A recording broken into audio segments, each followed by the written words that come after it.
बेहाय दंमोन नैबाव ओमफ्राय बे सुइचखौ माने लाइट अफ खालामनानै उन्दुनाय नालाय माने सुइचखौ अन खालामहरदोंमोन आरो ओमफ्राय मानसिया बेयावनो बिदि जाबाय फारसे आखाया ओमफ्राय बे जेनेबा बे माबाबाय थानानै ओरै फारसे आखाया बिदि जानानैनो बे ओरै हान्थुखौ जाहैबाय आरो लास्टआवहाय ओमफ्राय उनावहाय गोग्लैनानै बिदिनो ओमफ्राय बे आखायाथ' गासिबो खामजोबखाबाय ओमफ्राय खुगानिफ्राय थै ओंखारनाय जादों आरो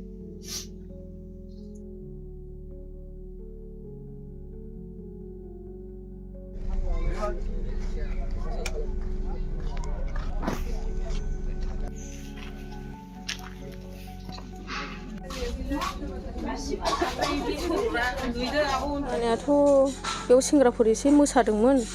मोसाबाय थादोंमोन ओमफ्राय न' सिङाव बे बिबोनांफ्रा बिजावजालिफ्रा हाबनानै दंबायमोन आरो उन्दुबायमोन खोमा आंथ' बेयाव बिबोनाङा दांदोंनो आं खोनादोंसो ओमफ्राय आं हाबनानै नायनो मोनासै आरो बेवहाय नुवासै ओमफ्राय आं बाहेरायाव थांनानै फैबाय फिसाजोखौ लायबाय आङो ओमफ्राय बेवहाय दैमालुखौ बेयाव दांदोंमोन बेबो फोद्दा गोलैनाय नुबाय आङो बिसिमल' नुदों आरो आं ओमफ्राय आं फिसाजोखौ लानानै खारलांबाय बाहेरायाव बिसिमल' नुदों हस्पिटालाव लांनाय समावबो मानसिफ्रा बेवहाय एसेल' खुगाल' सिदों बेबायदि होनदों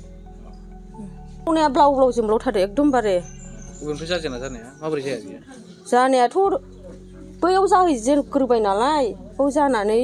डाइरेक्ट बेयाव फैबाय ओमफ्राय दैमालुआ बे ब्लाव ब्लाव जोंब्लावनाय नैबे गथ' गोलैनाया बे दांहैबाय बेवहाय ओमफ्राय बे दांनानै बै बिबोनाङाबो गाव उन्दुग्रानिखौ दांबाय बेबायदि औ सुइस बर्डखौ दांदोंनो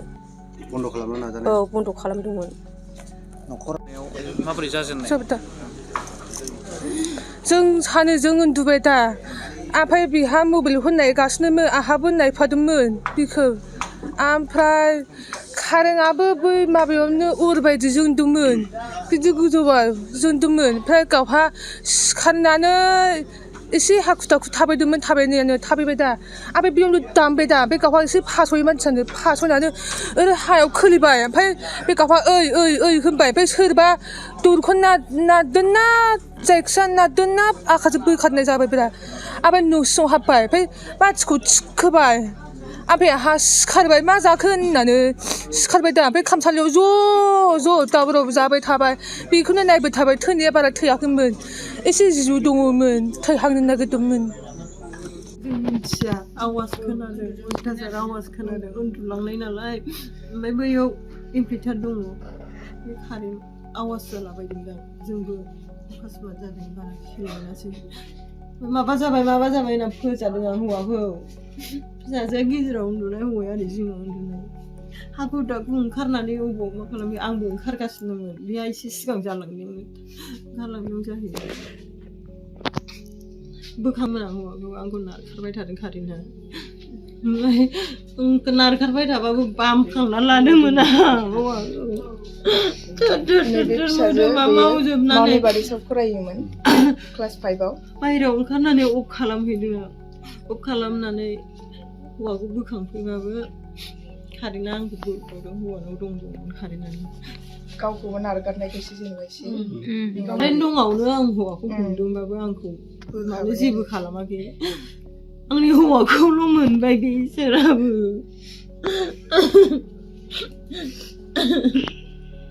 খুবেই দুখজনক ঘটনা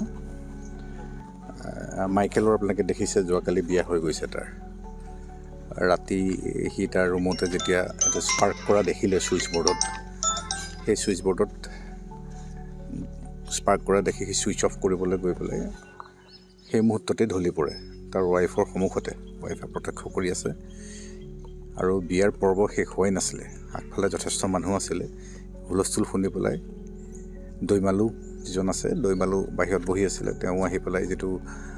মেইন ছুইচ তাত আহি পেলাই মেইন ছুইচত কাট আউটটো উলিয়াই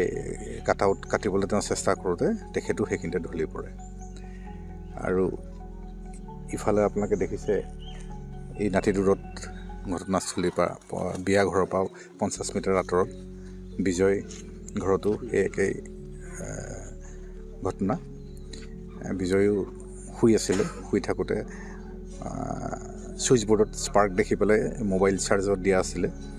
তেখেতে ৰবলৈ আহি তেওঁ তেখেতৰ পৰিবাৰৰ সন্মুখতে ঢলি পৰে। আৰু এতিয়া আমি প্ৰাথমিক তদন্তত যিটো দেখিছোঁ, যিটো 11 kV লাইন গৈছে, সেই 11 kV লাইনটো এটা পলৰ ওচৰত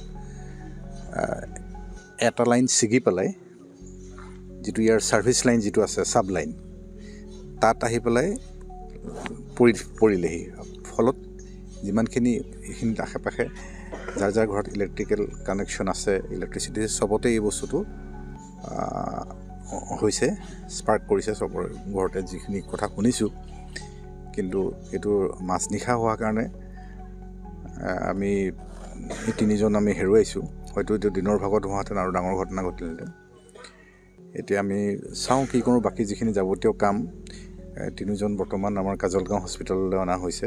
তাতে আমাৰ এটা টীম তাত লাগি আছে। পৰৱৰ্তী যিখিনি কাম কৰিব লগা আছে সেইখিনি কৰা হ'ব।